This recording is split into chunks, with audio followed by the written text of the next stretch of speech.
वैश्विक जलवायु परिवर्तन, this is the burning question nowadays international level पर। इसके बारे में पढ़ेंगे हम। वैश्विक क्वेश्चन इसमें क्या क्या पढ़ना है, क्या है वैश्विक जलवायु परिवर्तन, जलवायु परिवर्तन के प्रमाण, भूगर्भिक ऐतिहासिक प्रमाण, वर्तमान प्रमाण कौन से हैं, जलवायु परिवर्तन के कारण क्या है, खगोलीय कारण है, पार्थिव कारण है, मानवीय कारण है। उसके बाद हम निष्कर्ष पढ़ेंगे। देखते हैं क्या है जलवायु परिवर्तन। जलवायु परिवर्तन एक विश्वव्यापी प्रक्रिया है जिसका संबंध पृथ्वी के औसत तापमान में परिवर्तन से है। पृथ्वी का औसत तापमान 15 डिग्री सेल्सियस है। यदि इसमें सकारात्मक परिवर्तन होता है तो उसे भूमंडलीय तापन, और यदि औसत तापमान में नकारात्मक परिवर्तन होता है तो उसे भूमंडलीय शीतलन कहते हैं। इस प्रकार जलवायु परिवर्तन में भूमंडलीय तापन और भूमंडलीय शीतलन दोनों ही संकल्पना समाहित हैं। जलवायु परिवर्तन एक शाश्वत प्रक्रिया है, मतलब चली आ रही है शुरू से ही, क्योंकि इसके लिए मानवीय कारणों के साथ साथ प्राकृतिक कारण भी उत्तरदायी है। और जलवायु परिवर्तन के परिमाण पृथ्वी के भूगर्भिक इतिहास, वर्तमान समय में भी मिलते हैं और भविष्य में भी इसके घटित होने की संभावना है। इतना अवश्य माना जाता है कि वर्तमान जलवायु परिवर्तन मानव जनित है। जलवायु परिवर्तन एक दीर्घकालिक प्रक्रिया है जिसमें हजारों लाखों वर्षों का समय लग सकता है, और जलवायु परिवर्तन की स्थिति में समस्त जैव भू रसायन चक्र बदलने लगते हैं। जलवायु परिवर्तन के प्रमाण क्या है, इसको देखो साइड में क्या लगा। कार्बोनिफेरस और जो प्लिस्टोसीन एज जो थे वो हिमयुग थे। 4200 वर्ष पहले मेघालयन युग शुष्क दौर से शुरुआत है इसकी। 4200 वर्ष पहले मेघालयन युग स्टार्ट हुआ था। जलवायु परिवर्तन के प्रमाण, मेघालयन युग इसका नाम इसलिए बोला जाता है क्योंकि मेघालय जो है इंडियन स्टेट, उसमें इसके प्रमाण मिले, और हेलोसीन पीरियड को बांटा गया है अभी मेघालयन पीरियड के बाद। जलवायु परिवर्तन के प्रमाण ऐतिहासिक भूगर्भिक प्रमाण है। क्या क्या प्रमाण उसके, उच्च अक्षांशों में हिमानी निर्मित झीलों में अवसादीकरण के प्रमाण शुष्क परिस्थितियों के सूचक हैं। कि उच्च अक्षांशों पर, उच्च अक्षांशों का मतलब ये टेम्परेट रीजन से ऊपर पोल की साइड जब हम जाते हैं तो वहां पर जो झील बनी हुई थी उनमें अवसादीकरण हो गया।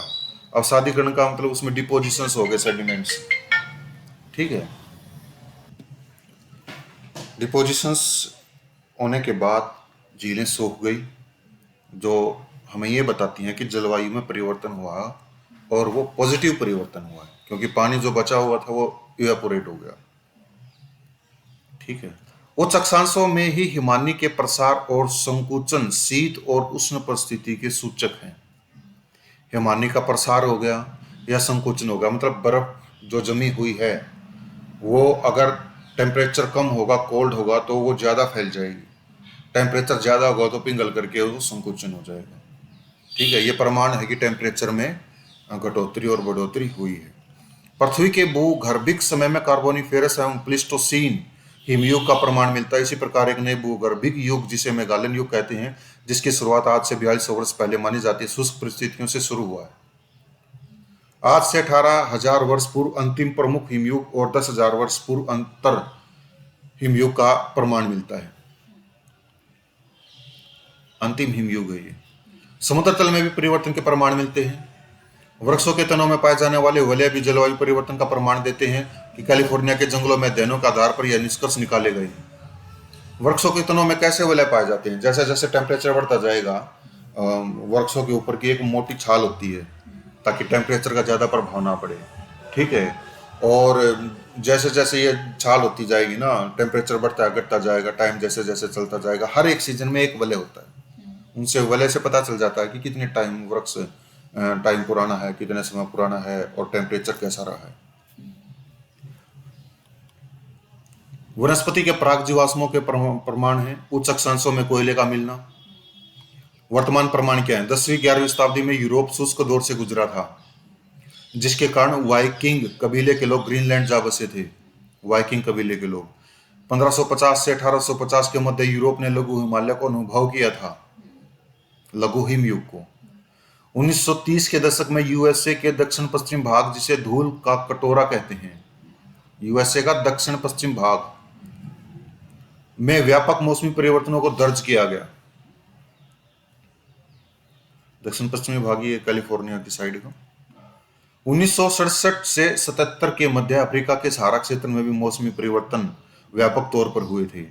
1885 से 1940 के मध्य तापमान में तेजी से वृद्धि हुई। 1940 से 1980 के मध्य पूर्व काल की तुलना में वृद्धि दर कम और 1980 के बाद पुनः तीव्र वृद्धि दर्ज की गई। उष्णकटिबंधीय चक्रवातों की बारंबारता का बढ़ना, वायुमंडलीय आपदाओं जैसे बाढ़, सूखा, गर्म लहर, शीत लहर इत्यादि के प्रकोपों में वृद्धि। 2023 का फरवरी महीना पिछले 120 वर्षों में सबसे गर्म महीने के रूप में दर्ज किया गया था। जलवायु परिवर्तन के कारण क्या है? खगोलीय कारण। पृथ्वी के अक्षांशीय झुकाव में परिवर्तन। अक्षांशीय झुकाव में परिवर्तन खगोलीय प्रमाण है। तो अक्षांशीय झुकाव में जब परिवर्तन होता है तो टेम्परेचर बदलता है। ठीक है। पृथ्वी की कक्षा की उत्केंद्रता, सौर परिकीर्णन सिद्धांत, इंटरस्टेलर धूल कण, कॉस्मिक डस्ट, जलवायु विश्व, ये खगोलीय कारण है जो टेम्परेचर को बढ़ाने में, मतलब ग्लोबल वार्मिंग का कारण बन रही है। सौर कलंक का चक्कर क्या है? सौर कलंक का चक्कर का पता आपको क्या क्या होता है? सौर कलंक का चक्कर सूर्य ग्रहण और वो होता है वो। सौर कलंक का जो चक्कर होता है, मैं इसलिए सलाह देता हूँ हर स्टूडेंट को कि वो ज्योग्राफी के साथ एनवायरनमेंट को पढ़े। ठीक है। हर 11 साल में चक्कर होता है ये सौर कलंक का, और इसको सोलर मैक्सिमा और सोलर मिनिमा बोला जाता है in English. Solar maxima is the period when, मतलब ये जो डार्क डार्क स्पॉट्स हैं इन सोलर सरफेस, ये ज़्यादा दिखाई देते हैं। सोलर मिनिमा में कम दिखाई देते हैं। 5 साल का पीरियड और 6 साल का पीरियड, इस चीज़ के बाद ये चक्कर चलता रहता है कि 5 साल का पीरियड आ गया कि ज़्यादा हमें डार्क स्पॉट दिखाई देंगे, 6 साल का पीरियड फिर आ गया कि हमें कम डार्क स्पॉट्स दिखाई देंगे, आगे घटिया बढ़ सकते हैं ये। तो ये डार्क स्पॉट साइकिल्स है, सोलर कलंक का चक्कर है। जब सोलर कलंक का चक्कर होता है तो इसके इफेक्ट क्या पड़ते हैं? सोलर रेडिएशंस को बढ़ावा देते हैं ये। सोलर रेडिएशंस जो भी बढ़ेगी तो एस्ट्रोनॉमर्स जो होंगे उनके ऊपर इफेक्ट पड़ेगा। ठीक है। और ये जो ग्रेविटी है इसके ऊपर इफेक्ट पड़ेगा, और जो हमारे रेडियो सिग्नल्स हैं उनके ऊपर इफेक्ट पड़ता है। ये सोलर इसके कलंक का चक्कर का प्रभाव होता है। और सोलर फ्लेयर अगर बढ़ेंगी तो इट मीन्स क्या होगा कि ग्लोबल वार्मिंग भी ज़्यादा होगी, हीट ज़्यादा रिसीव करेंगे हम। पृथ्वी के अक्षीय झुकाव में परिवर्तन। अक्षीय झुकाव ये है पृथ्वी का अक्ष, और पृथ्वी है ना ये ऐसे नहीं है सीधी, ये पृथ्वी थोड़ी सी झुकी हुई है। अगर सूरज यहाँ पर है तो सूरज की जो रोशनी है वो इस पार्ट को कवर करेगी, इतने इतने पार्ट को। ठीक है। इस मतलब ये जो पार्ट है ये 6 महीने तक अंधेरे में रहेगा, और ये जो पार्ट है इसमें लगातार 6 महीने तक रोशनी रहेगी। ठीक है। और ये जो पार्ट है ये तो रहेगा ही। समझ गए? तो ये इसमें दिन रहेगा, इसमें रात रहेगी। तो पृथ्वी का अक्ष पृथ्वी के तल से 66.5 डिग्री का कोण बनाता है, इसलिए पृथ्वी का अक्षीय झुकाव 23.5 डिग्री का बनता है। मतलब ये है 66.5 डिग्री का कोण। ठीक है। ये 66.5 डिग्री का कोण है तो 90 डिग्री की है, तो इनके बीच का जो है 23.5 डिग्री का झुकाव है। ठीक है। ये सीधी नहीं है, ये झुकाव है, इतनी झुकी हुई है तो 23.5 डिग्री ये झुकी हुई है। Is it clear? क्रोल एवं ड्रेसन के अनुसार पृथ्वी अपने अक्ष पर डगमग कर रही है, जिसके कारण पृथ्वी का अक्षीय झुकाव 22 डिग्री से 24 डिग्री 27 इंच तक परिवर्तन होता रहता है, और इस चक्र को पूरा करने में लगभग 4100 वर्षों का समय लगता है। जब अक्षीय झुकाव 22 डिग्री का होगा तो दोनों गोलार्धों में तापीय अंतर कम होगा, और जब अक्ष का झुकाव 24 डिग्री की ओर होगा तो दोनों गोलार्धों का तापीय अंतर अधिक होगा। पृथ्वी की कक्षा की उत्केंद्रता हम देखते हैं। सूर्य है, सूर्य के चारों तरफ ये चक्कर काटती है। ठीक है। तो ये यहाँ आ गई, मतलब ये इसका है, ये ऐसे ऐसे पैटर्न है ये। ठीक है। इसका तो सूर्य है, यहाँ है, मतलब अगर ये इस पे है, ठीक है, और यहाँ पर है, ये उत्केंद्रता है कि इतना डिफरेंस है। पेरिजी एंड अपोजी बोलते हैं हम इनको। पेरिजी वो टाइम होता है जब जो पृथ्वी होती है सूर्य के बिल्कुल नजदीक होती है। एपोजी वो टाइम होता है जब जो पृथ्वी होती है सूर्य के बिल्कुल दूर होती है। ठीक है। तो ये उत्केंद्रता है। इसका मतलब ये नहीं है कि सूर्य यहाँ पर है, पृथ्वी इसके बिल्कुल नजदीक है तो टेम्परेचर ज्यादा होगा, और सूरज मतलब बिल्कुल सूरज यहाँ पर है और धरती बहुत दूर है इससे, एपोजी में है, तो टेम्परेचर कम होगा। ऐसा नहीं है, इसका कोई प्रभाव नहीं पड़ता। ठीक है। मतलब सूरज जो धरती है ये 3 जनवरी के आसपास इसके पेरिजी में होती है, और जनवरी में देखो ठंड होती है। ठीक है। लेकिन नहीं, जरूरी जैसे थोड़ा है दूसरा कि ठंड, पार्ट हो सकता है ना कि दूसरा पार्ट इसके जो हाँ, वो हो सकता है कि वो ज्यादा गर्मी फील करे, यस। ठीक है, लेकिन इससे थोड़ा है कि वो ज्यादा गर्मी फील करेगा। एक पार्ट में गर्मी हो सकती है, एक पार्ट में गर्मी नहीं। ये धरती तो घूम रही है ना, तो इक्वल होना चाहिए, लेकिन ऐसा नहीं है। इसका दूर होने का, नजदीक होने का कोई फर्क नहीं पड़ता, बस इसकी डेट को याद रखना है। कई बार एग्जाम्स में पूछ ली जाती है पीसीएस लेवल पे। सैद्धांतिक रूप से पृथ्वी सूर्य के चारों ओर दीर्घ वर्ताकार कक्षा में परिक्रमा करती है, ये है वर्ताकार कक्षा। परंतु रूस के साइबेरियन वैज्ञानिक मिलेंकोविच के अनुसार पृथ्वी की कक्षा परिवर्तनशील है।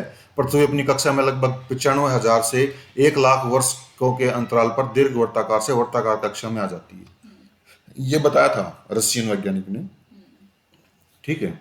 साइबेरियन वैज्ञानिक, रशियन वैज्ञानिक, क्योंकि Asian Russia is called Siberia. और उनके वैज्ञानिक है, उसने बताया है कि लगभग 95,000 से 1 लाख वर्षों में जो पृथ्वी की परिक्रमा है, ये दीर्घ वर्ताकार न होकर के ये वर्ताकार हो जाती है, ऐसा उसके कोडिंग है। जिसके कारण पृथ्वी पर तापीय दशाओं में अंतर होता है। जब पृथ्वी आकार वर्ताकार कक्षा में होगी तो सूर्य के नजदीक होने के कारण तापीय प्रभाव अधिक होगा, जो भूमंडलीय तापन का एक खगोलीय कारण है। वर्तमान में खगोलीय गणना के आधार पर यह निष्कर्ष निकाला गया है कि पृथ्वी अभी अपनी वर्तीय कक्षा में है, वर्तीय कक्षा में, इस कक्षा में है, अभी दीर्घ वर्ताकार कक्षा में नहीं है, ऐसा माना गया है। 95,000 या 1 लाख वर्षों के इस समय अवधि को मिलेंकोविच चक्र कहते हैं। क्या कहते हैं? मिलेंकोविच चक्र, याद रखना। सौर परिकिरणित सिद्धांत क्या है? सूर्य के कोर क्षेत्र में एक नियमित समय अंतराल पर फैलाव और संकुचन होता है। कोर क्षेत्र में सूर्य के बाउंड्रीज होते हैं, फोटोस्फेयर, क्रोनोस्फेयर, कोर, ठीक है। ये है कोर सूर्य का, सूर्य मान पर हम चलते हैं तो कोर का अगर फैलाव हो रहा है फोटोस्फीयर की तरफ, ठीक है, तो ये क्या होगा? वैश्विक शीतलन होगा। 95 यूनिट बोला गया इसमें, ठीक है। और ये है कोर, कोर का अगर संकुचन होता तो फोटोस्फीयर ज्यादा हो जाएगा, 100 यूनिट वैश्विक तापमान। मतलब 100 यूनिट का मतलब ये फोटोस्फीयर इतनी रोशनी पैदा करेगा, इतना टेम्परेचर बढ़ाएगा 100 यूनिट। 100 यूनिट टेम्परेचर अगर ये प्रोड्यूस कर रहा है तो वैश्विक तापन होता है। जब 95 यूनिट प्रोड्यूस कर रहा होता है तो वैश्विक शीतलन होता है। तो वी कैन से दैट कि सौर परिकिरणित के सिद्धांत में जो सूर्य की कोर है उसमें एक समय अंतराल पर फैलाव और संकुचन होता है, ठीक है, एक्सपेंशन और कॉन्ट्रैक्शन होता है। जब इसका एक्सपेंशन होता है कोर का तो ये कम प्रोड्यूस करता है 95 यूनिट, तो वैश्विक शीतलन, और जब इसका संकुचन होता है तो फोटोस्फीयर बढ़ जाता है, तो वैश्विक तापन होता है। जब फैलाव होता है तो सूर्य अपने द्वारा उत्पादित कुल ऊर्जा का कुछ भाग अपने फैलाव में खर्च कर लेता है, जिसके कारण धरातल पृथ्वी पर आने वाली ताप की मात्रा कम होती है, जो भूमंडलीय शीतलन का कारण बनता है। जबकि संकोचन की स्थिति में परिस्थितियां उपरोक्त के विपरीत होंगी। इंटरस्टेलर धूलकण, ब्रह्मांडीय धूलकण, सन, मरकरी, वीनस, अर्थ, ठीक है। सूर्य के प्रकाश और पृथ्वी के बीच जब ब्रह्मांडीय धूलकण की मात्रा ज्यादा होती है तो प्रकाश का परिकीर्णन अधिक होगा, तो ताप की मात्रा कम होगी, क्योंकि ये धूल सूर्य की उष्मा को अवशोषित और परावर्तित करती हैं। यह वैश्विक शीतलन का कारण बनता है, ठीक है। गैलेक्सियों के बीच की धूल होती है गैलेक्टिकल डस्ट, ठीक है। तारों के बीच की जो धूल होती है उसको बोलते हैं इंटरस्टार डस्ट, ठीक है। यहाँ पर इंटरस्टेलर का मतलब होता है जो तारों के बीच में है, ठीक है, ब्रह्मांडीय धूलकण, ठीक है, इसको बोलते हैं। यदि धूल की मात्रा कम होगी तो पृथ्वी पर ताप की मात्रा अधिक पहुंचेगी, जो वैश्विक तापन का कारण बनती है। क्लियर? जलवायु विश्व भूमध्य रेखा से 5 डिग्री से 20 डिग्री नॉर्थ और साउथ में स्थित प्रदेशों को भूमध्य रेखीय जलवायु प्रदेश कहा जाता है। इस क्षेत्र में सूर्य की किरणें सीधी पड़ती हैं, परिणाम स्वरूप सूर्य की मात्रा अधिक होती है, जो तापमान में वृद्धि का कारण बनती है। इसके विपरीत उच्च अक्षांशों में सूर्य की किरणें तिरछी पड़ती हैं, जिससे सूर्य ताप की मात्रा कम प्राप्त होती है। इसी कारण उच्च अक्षांशों की जलवायु शीतल होती है। क्लियर? पार्थिव कारण, पार्थिव कारण क्या है? ज्वालामुखी कारण हो गए, भू संचलन कारण हो गए। ज्वालामुखी विस्फोट और उसका प्रभाव क्या है? ज्वालामुखी विस्फोट 2 प्रकार से जलवायु परिवर्तन के लिए उत्तरदायी है। यदि ज्वालामुखी विस्फोट से विशाल मात्रा में एरोसोल के कण वायुमंडल में फेंक दिए जाएं तो ये एरोसोल के कण धरातल पर आने वाले सौर विकिरण की मात्रा को नियंत्रित करते हैं। ज्वालामुखी विस्फोट से निकला SO2 वातावरण की नमी से अभिक्रिया कर सल्फ्यूरिक अम्ल की बूंदों को निर्माण करते हैं, जो सौर विकिरण की मात्रा को धरातल पर आने से नियंत्रित करती हैं। इस प्रकार ज्वालामुखी विस्फोट से निकला एरोसोल का कण और रासायनिक अभिक्रिया से निर्मित सल्फ्यूरिक अम्ल की बूंदें सौर विकिरण को नियंत्रित कर भूमंडलीय शीतलन का कारण बनती हैं, एसिड रेन भी करवाती हैं। ठीक है, ये देखो सौर विकिरण है, ज्वालामुखी का विस्फोट हो गया, ये कण आ गए और ये कण क्या करे, सौर विकिरण को अवशोषित कर लेंगे और इसको क्या कर देंगे, रिफ्लेक्ट कर देंगे। जैसे 1980 के दशक में पिनाटोप ज्वालामुखी फिलीपींस में था ये, के समय 1912 में यूएसए के अलास्का में ज्वालामुखी विस्फोट के समय, 1883 में इंडोनेशिया के कराकाटोवा ज्वालामुखी विस्फोट के समय हुआ था। भू संचलन और जलवायु परिवर्तन क्या है, यहाँ भू संचलन का अर्थ पर्वत निर्माणकारी घटना से है। भू संचलन का टेक्टोनिक प्लेट्स जो बोलते हैं, पर्वत निर्माणकारी घटना मतलब ओरोग्राफिक, ठीक है, जो मूवमेंट है पृथ्वी की, पर्वत निर्माणकारी घटना और उसके बाद होने वाली क्रियाएं भूमंडलीय शीतलन का कारण बनती हैं। पर्वत निर्माण के समय वायुमंडल में धूल और एरोसोल के कण अधिक आते हैं जो सौर विकिरण की मात्रा को धरातल पर आने से नियंत्रित करते हैं। पर्वत निर्माणकारी घटना की समाप्ति के बाद अपक्षय की प्रक्रियाएं तेज होती हैं, जिससे रासायनिक अपक्षय, विलयन, जलयोजन, ऑक्सीडेशन की क्रियाओं को गतिशीलता में वायुमंडलीय CO2 खर्च की जाती है, जिसके कारण हरित गृह प्रभाव में कमी आती है जो शीतलन का कारण बनता है। जैसे कैलिडोनियन पर्वतीकरण के बाद कार्बोनिफेरस और टर्शियरी पर्वतीकरण के बाद प्लीस्टोसीन हिमयुग का आना इसका उदाहरण है। मानवीय कारण क्या है इसके, जलवायु परिवर्तन के मानवीय कारणों का संबंध भूमंडलीय तापन से है। भूमंडलीय तापन की संकल्पना हरित गृह प्रभाव पर आधारित है, अर्थात हमारे वायुमंडल में कुछ ऐसी गैसें पाई जाती हैं जो सूर्य के आने वाली लघु विकिरण की मात्रा के लिए पारदर्शी हैं, जबकि पृथ्वी की दीर्घ विकिरण, अवरक्त विकिरण जो होता है, जो लॉन्ग वेव रेडिएशंस होती हैं, की मात्रा को बाहर जाने से रोकती हैं। जैसा मैंने कल बताया था कि CO2 है।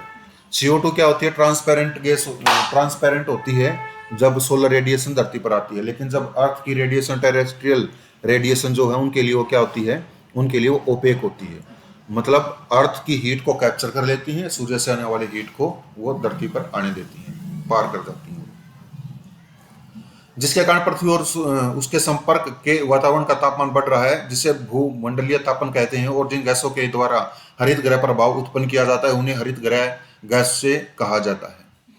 जो वस्तु जितनी अधिक गर्म होगी उसकी तरंग दैर्घ्य उतनी ही छोटी होगी और उसकी बारंबारता अधिक होगी। समझ गए, जो जितनी अधिक गर्म होगी उसकी जो वेवलेंथ है वो उतनी ही छोटी होगी, ठीक है, और उसकी फ्रीक्वेंसी ज्यादा होगी। भूमंडलीय तापन का सैद्धांतिक रूप से अर्थ यह भी है कि पृथ्वी के ऊष्मा बजट के नियमों का पूर्णतः से पालन नहीं हो रहा है। ऊष्मा बजट तो समझते होगे, जितना हमें सोलर रेडिएशन मिल रहा है उतना हम रिफ्लेक्ट कर देते हैं।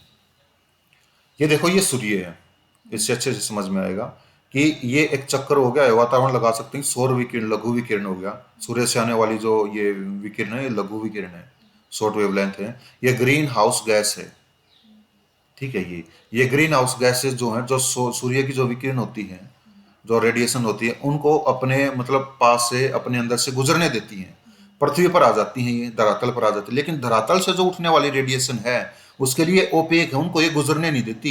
इस कारण से इस एरिया में टेम्परेचर ज्यादा बढ़ जाता है। पार्थिव विकिरण, दीर्घ विकिरण, अवरक्त विकिरण होगी। समझ गए, अच्छे से समझ आ गया।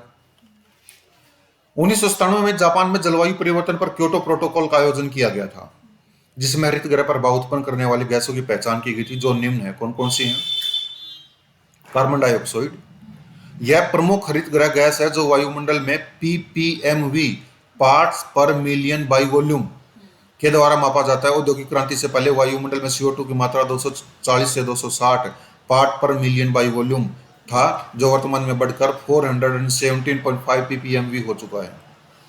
पहले 240-260 था, लगभग 250 मान करके चलो, आज ये 417-420 के पास पहुंच चुका है। किसी देश के द्वारा कार्बन उत्सर्जन को दो तरीकों से मापा जा सकता है। कुल उत्सर्जन कितना है, प्रति व्यक्ति उत्सर्जन कितना है। कुल उत्सर्जन में पहला स्थान चीन का है, दूसरा USA। और ज्ञान हमें देते हैं ये कि तुम कार्बन को कम करो, CO2 तुम ज्यादा छोड़ रहे हो। हमारे जैसा देश जिसमें पेड़ों को भी पूजा होती है, ठीक है, और उनको ये ज्ञान देते हैं। CO2 के स्रोत, विभिन्न मानवीय कार्यों में जीवाश्मों के दहन से वायुमंडल में CO2 कैसे पहुंचता है? निर्वनीकरण से, पेड़ काट दिए, ठीक है। मीथेन, निर्वनीकरण से CO2 के स्रोत कैसे हैं? पेड़ काटने से वायुमंडल में कैसे हाँ, CO2 जाएगी। जो CO2 है वो जो हम छोड़ते हैं वो अब तो जैसे जितने ज्यादा पेड़ होंगे वो ऑब्जर्व कर लेंगे, फिर वो ऑब्जर्व नहीं कर पाएंगे। हाँ, यही कारण है। पेड़ काट देंगे तो एब्जॉर्ब कैसे करेंगे वो पेड़ वायुमंडल में वो ऐसे वायुमंडल में चले जाएंगे। वायुमंडल में ही रहेगी वो। यस। पेड़ अगर ज्यादा लगा रहे हैं तो वो जो कार्बन। पत्ते निकल रहे हैं उनके क्लोरोफिल यूज करके फोटोसिंथेसिस करके वो कार्बन ही तो यूज कर रहे हैं वो। हाँ। ठीक है। और पेड़ काट दिए तो वो कार्बन यूज नहीं कर पाएंगे और वायुमंडल में वो बढ़ती चली जाएगी गैस। मीथेन, ये भी एक हरित ग्रीन हाउस गैस है जो क्योटो प्रोटोकॉल के द्वारा इसको पहचाना गया था। यह दूसरी प्रमुख हरित गैस है जिसका स्रोत आर्द्र भूमि, दलदल भूमि, धान के खेत, कोयला खान, अपशिष्ट का अपघटन, जुगाली करने वाले पशु, घरेलू दीमक इत्यादि ये मीथेन गैस छोड़ते हैं। नाइट्रस ऑक्साइड, जेट यान के ईंधन के दहन से जेट यान के ईंधन के दहन से नाइट्रोजनी फर्टिलाइजर्स के प्रयोग से वायुमंडल में आती है नाइट्रस ऑक्साइड। फ्लोरिनेटेड गैस कौन सी होती हैं? ये वो गैसें हैं जो CFCs के विकल्प के तौर पर प्रयोग में लाए गए हैं, क्लोरोफ्लोरोकार्बन्स के विकल्प के तौर पर। इन गैसों की ओजोन विघटन की क्षमता लगभग शून्य है, परंतु भूमंडलीय तापन करने की क्षमता काफी अधिक है। ये क्वेश्चन आई है ये फ्लोरोनेटेड गैस में। जो इनके तीन प्रमुख गैसें शामिल हैं। कौन सी हैं? हाइड्रोफ्लोरोकार्बन, इसका प्रयोग प्रशीतक, एरोसोल शोधन, अग्निशमन यंत्र में किया जाता है, आग बुझाने वाले यंत्रों में, पेट्रोल पंप पे, स्कूलों में देखा होगा आपने। ठीक है, ये हाइड्रोफ्लोरोकार्बन्स होती हैं। परफ्लोरोकार्बन, इसका प्रयोग अर्धचालकों के निर्माण और एल्यूमिनियम उत्पादन में किया जाता है। सल्फर हेक्साफ्लोराइड, इसका प्रयोग अर्धचालकों के निर्माण में, तेल और गैस रिसाव की खोज में, विद्युत सर्किट ब्रेकर के निर्माण में किया जाता है। इसके अलावा अन्य कैसे प्रक्रियाएं जो भूमंडलीय तापन के उत्तरदायी हैं? कौन सी है? जलवाष्प भूमंडलीय तापन के लिए उत्तरदायी है। ठीक है, जलवाष्प कैसे? जल जब वाष्प भाप बन करके ऊपर जाता है, भाप का टेम्परेचर वैसे ही ज्यादा होता है। जब हमारे शरीर से टकराएगा, कहीं पे टकराएगा तो उसका टेम्परेचर हमें ज्यादा फील होगा। ओजोन, जलवायु दबाव, ग्रीन हाउस गैसों के संगठन में परिवर्तन को जलवायु दबाव कहते हैं। क्या होता है? ग्रीन हाउस गैसों के संगठन में परिवर्तन को जलवायु दबाव कहते हैं। इसे दो प्रकार से समझा जा सकता है। कैसे? सकारात्मक जलवायु दबाव, यदि हरित गैस की मात्रा में वृद्धि हो तो उसे हम सकारात्मक जलवायु दबाव कहते हैं, जो ऊष्मन प्रभाव को बढ़ाता है। नकारात्मक जलवायु दबाव, यदि वायुमंडल में हरित ग्रह गैस की मात्रा में कमी होती है तो उसे नकारात्मक जलवायु दबाव कहते हैं, जो शीतलन प्रभाव को बढ़ाता है। काला और भूरा कार्बन क्या है? ये अल्पकालिक वायु प्रदूषक हैं। ये सूक्ष्म आकार से लेकर समूहों में पाए जाते हैं। इनकी भूमंडलीय तापन करने की क्षमता अधिक है क्योंकि ये प्रत्यक्ष रूप से सौर विकिरण को अवशोषित करते हैं, हिम की सतह पर जमा होकर उसकी एल्बिडो को कम करते हैं। एल्बिडो मैंने कल बताया था, बताओ क्या होता है एल्बिडो?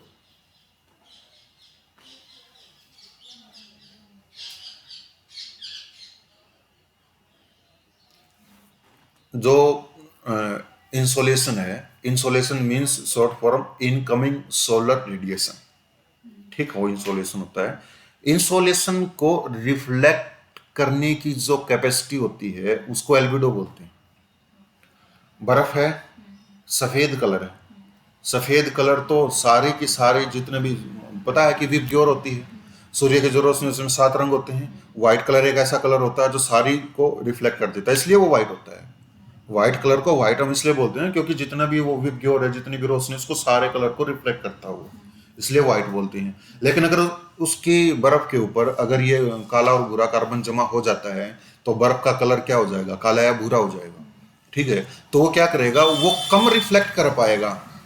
ठीक है, तो इसलिए एल्बिडो की जो वैल्यू होगी वो क्या हो जाएगी? कम हो जाएगी फिर। ठीक है, यह प्रदूषक जीवाश्मों के दहन से वायुमंडल में आते हैं। क्लोरोफ्लोरोकार्बन क्या है? यह भी हरित गृह प्रभाव उत्पन्न करता है। समताप मंडलीय ओजोन क्या है?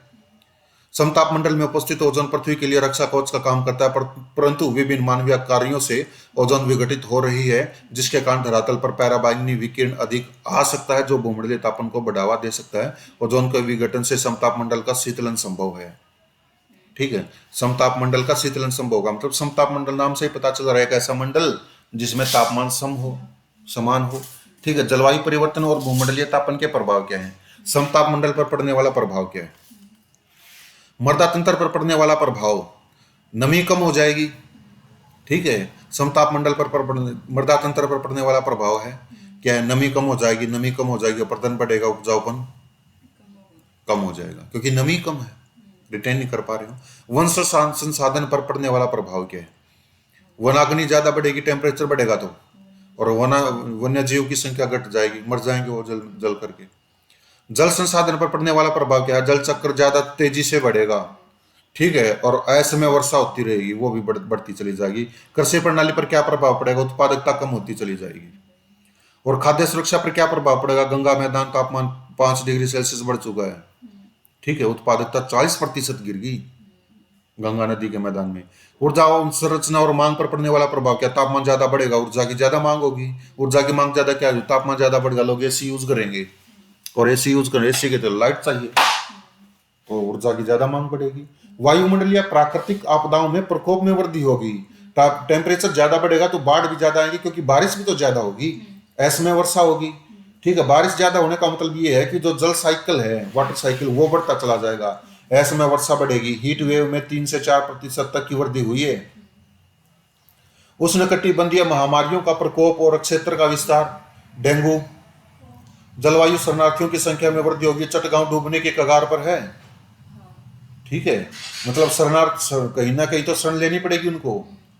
महानगर की जलवायु पर प्रभाव क्या होगा, उष्मा द्वीप, धूल गुंबद, मैं समझा चुका हूं कि उष्मा द्वीप पर धूल गुंबद क्या है, धूल गुंबद। तटीय क्षेत्रों का समुद्र तल में वृद्धि से डूबने की संभावना बढ़ती जा रही है, क्योंकि सी लेवल भी तो बढ़ रहा है, बाढ़ ज्यादा आ रही है, बारिश ज्यादा हो रही है, वाटर साइकिल जो है वो गड़बड़ा रहा है। रोजगार एवं श्रम उत्पादकता पर प्रभाव, कार्य कुशलता कम हो जाएगी, बीमारियां ज्यादा बढ़ेंगी। बंजर भूमि और मरुस्थलीय क्षेत्र का प्रभाव, ठीक है, बंजर भूमि हो जाएगी, मरुस्थलीय क्षेत्र बढ़ना शुरू हो जाएगा। ग्रामीण आजीविका पर प्रभाव पड़ेगा, स्थलीय जैव विविधता का विलोपन होता चला जाएगा, क्योंकि टेम्परेचर बढ़ रहा है। आर्कटिक प्रवर्धन होगा, पृथ्वी के अन्य भागों की तुलना में आर्कटिक 2 गुनी दर से भी अधिक तेजी से गर्म हो रहा है, जिसे आर्कटिक प्रवर्धन कहते हैं, आर्कटिक एम्प्लीफिकेशन कहते हैं उसको, ठीक है। हिमांक मंडल में कमी होगी, इसको हम बाद में देखते हैं, पहले इसको समझाना। रोजगार एवं श्रम उत्पादकता पर प्रभाव, जो बाढ़ आएगी या जल सकती, टेम्परेचर बढ़ेगा तो इसका क्या प्रभाव पड़ता है, रोजगार और श्रम उत्पादकता पर। श्रम उत्पादकता पर बताओ क्या है। तो फिर जो एरिया उन्होंने छोटा है जहाँ पर बाढ़ आई, बाढ़ वाला नहीं है कि टेम्परेचर बढ़ने का श्रम उत्पादकता पर क्या प्रभाव पड़ता है। कई बार आपको ऐसा नहीं फील होता कि गर्मियों में आप कम पढ़ाई कर पाते हो, यही कारण है उसका, ठीक है। रात को हम कम सो पाते हैं क्योंकि रात बहुत छोटी होती है, इसलिए हम क्या करते हैं, हम एक हाइबरनेशन प्रक्रिया होती है बहुत से जीवों में, ये मैं बताऊंगा उसको। जैसे बहुत से जीव ऐसे हैं वो हाइबरनेशन प्रक्रिया को अपनाते हैं। हाइबरनेशन प्रक्रिया जैसे भी छोटे छोटे चींटियों से मान करके चलो, चींटी क्या करती हैं, वो इन दिनों में सर्दी आने से पहले वो दाना जमा करना शुरू कर देती हैं। वो क्या करती हैं कि वो ठंड में बाहर नहीं निकल पाती, तो वो जमीन के अंदर ही रहते हैं, जब तक ठंड खत्म नहीं हो जाती तब तक वो जो भी उन्होंने स्टोर किया है वो उसको यूज करते रहेंगे। वैसे ही एक और है, शायद नाम नहीं याद आ रहा है मेरे को कि कौन है, वो हाइबरनेशन की प्रक्रिया करते हैं। सर्दियों में वो छुपे रहते हैं, गर्मियों में फिर आ जाते हैं। यही प्रक्रिया हम भी करते हैं, हम शायद इसको नहीं पता। जैसे कि गर्मी आ गई, गर्मी में हम क्या करते हैं, जनरली जो नॉर्थन स्टेट है इंडिया के, हरियाणा हो गया, दिल्ली हो गया, यूपी हो गया, ठीक है, इनमें क्या करते हैं, लोग दिन में सो जाते हैं, ठीक है। वो दिन में इसलिए सो जाते हैं क्योंकि बाहर इतनी गर्मी होती है, ताकि वो गर्मी को हाइबरनेशन नहीं बोलते हम इसको, ठीक है। तो इसमें क्या होगा कि गर्मियों में हम काम ज्यादा कर पाते हैं, एफिशिएंसी ऑटोमेटिक हमारी लो हो जाती है। बाहर निकलेंगे, बाहर निकलते ही क्या हो जाएगा, फिर बीमार, डायरिया, ठीक है, बुखार, हीट वेव, हीट स्ट्रोक। हिमांक मंडल में कमी, बिल्कुल इसी, टेम्परेचर बढ़ेगा, बर्फ पिघलना शुरू हो जाएगी। हिमांक मंडल का तात्पर्य ऐसे क्षेत्र से है जहां का तापमान 0 डिग्री या उसके नीचे हो। ऊंचे पर्वतीय क्षेत्र के हिमनद हो गए, आर्कटिक और एंटार्क्टिका के हिमनद हो गए, उत्तरी कनाडा, ग्रीनलैंड और रूस के साइबेरिया के परमाफ्रॉस्ट का क्षेत्र हो गया। रिसेंटली कुछ रिसर्चर्स गए हुए हैं एंटार्क्टिका में, और उनका यह दावा है कि हमने धरती के एज को खोज लिया है, धरती के किनारे को, धरती गोल नहीं है, उनका यह दावा है। उन्होंने दिखाया भी है उस एज से नीचे उतर करके बांध करके। और उनका ये भी दावा है कि जो स्टार्स हैं वो बिल्कुल नजदीक दिखाई दे रहे हैं यहाँ से। ठीक है, ये है। और उन्होंने ये बता रखा है कि जो ये है फ्लैट है और सारा मैप इसी के ऊपर है। ये एंटार्क्टिका है। एंटार्क्टिका तो एंटार्क्टिका से मतलब बहुत ज्यादा ऊंची बर्फ है। जैसे ही वो उन बर्फ के पहाड़ों पर चढ़े हैं उन्होंने जाकर के देखा कि ये धरती का एज है। ठीक है, और यहाँ से स्टार्स भी बिल्कुल नजदीक दिखाई दे रहे हैं। मैं एक दो वीडियो जो उन्होंने वो की थी वो दिखाऊंगा। वो रिसर्च करने के पर्पज से गए हुए हूँ। ठीक है, और इसका कोई ये नहीं है सोर्स की ये बिल्कुल सच्ची बात हो। मैं अभी तक मैंने कोई वो नहीं, जस्ट इन्फॉर्मेशन मैंने दी है। इसमें कमी होगी उत्तरी कनाडा, ग्रीनलैंड और रूस के साइबेरिया के परमाफ्रस्ट का क्षेत्र। परमाफ्रस्ट क्या होता है? परमाफ्रस्ट वो क्षेत्र होता है जिसमें परमानेंटली फ्रस्ट हो, जमा हुआ हो परमानेंटली, वो परमाफ्रस्ट हो गया। हिमांक मंडल का महत्व क्या है? हिमांक मंडल पृथ्वी के ताप संतुलन में सहायक है क्योंकि यह सौर विकिरण की मात्रा को वापस करता है। एल्बिडो वैल्यू ज्यादा होगी। ठीक है, अर्थात यह पृथ्वी के उष्मा बजट के नियमों के पालन में सहायक है। एल्बिडो वैल्यू मतलब जितनी सरफेस स्मूथ होगी, चिकनी होगी और जितना सफेद उसका रंग होगा उतनी ही एल्बिडो वैल्यू ज्यादा होगी। जितनी मतलब सरफेस ब्लैक होती चली जाएगी एल्बिडो वैल्यू उतनी ही कम होती चली जाएगी। यह पृथ्वी के उष्मा बजट के नियमों के पालन में सहायक है क्योंकि ये रिफ्लेक्ट कर देगा इंसोलेशन को। परंतु भूमंडलीय तापन के कारण हिमांक मंडल के क्षेत्र में कमी आ रही है जो एक तरफ समुद्र तल में वृद्धि कर रहा है तो दूसरी तरफ उष्ण प्रभाव को भी बढ़ा रहा है। जलमंडल पर पड़ने वाले प्रभाव क्या? समुद्र तल में लगभग 20 सेंटीमीटर की वृद्धि हो चुकी है। 20 सेंटीमीटर की समुद्र तल में वृद्धि। समुद्र तल में वृद्धि कैसे होगी? टेम्परेचर बढ़ेगा, बाढ़ आएगी, बारिश ज्यादा होगी, जल चक्कर तेजी तेजी से होगा, इसमें वर्षा होगी। हिमांक मंडल क्या है? ये जो परमाफ्रॉस्ट है, पिघलेंगे, पिघल करके टेम्परेचर सी लेवल बढ़ता चला जाएगा। समुद्र तल के तापमान में भी तो वृद्धि होगी। ठीक है, सागर की अम्लीयता में वृद्धि होगी। अम्लीयता में वृद्धि क्यों? गया सागर में वैसे ही ये वो होता है। ठीक है, और इवेपोरेट होता रहेगा। इवेपोरेट नमक तो होता नहीं, पानी इवेपोरेट होगा, नमक रह जाएगा नीचे, तो अम्लीयता में वृद्धि होगी। सागरीय जैव विविधता की हानि होगी क्योंकि कुछ ऐसे जीव हैं जो स्वच्छ वाटर में रहते हैं। ठीक है, फ्रेश वाटर में रहते हैं, लेकिन कुछ जो हैं वो उसमें रहते हैं। जैसे खारे पानी की मछली को ताजे पानी में डाल दोगे मर जाएगी वो। ठीक है, परंपरागत मत्स्य क्षेत्र की समाप्ति होगी, जो है वो मछलियां मर जाएंगी। उष्णकटिबंधीय चक्रवात जैसी महासागरीय आपदाओं में वृद्धि, महासागर के स्तरीकरण का प्रभावित होना, महासागर का बढ़ता हुआ अम्लीकरण, विऑक्सीकरण तथा जल का उष्मन तीनों मिलकर डेडली ट्रायो कहलाते हैं। क्या क्या? अम्लीकरण, विऑक्सीकरण और जल का उष्मन। ठीक है, ये डेडली ट्रायो कहलाते हैं जो महासागरीय परिस्थिति के विनाश का कारण बनता जा रहा है। सतत विकास को हम कल डिस्कस करेंगे।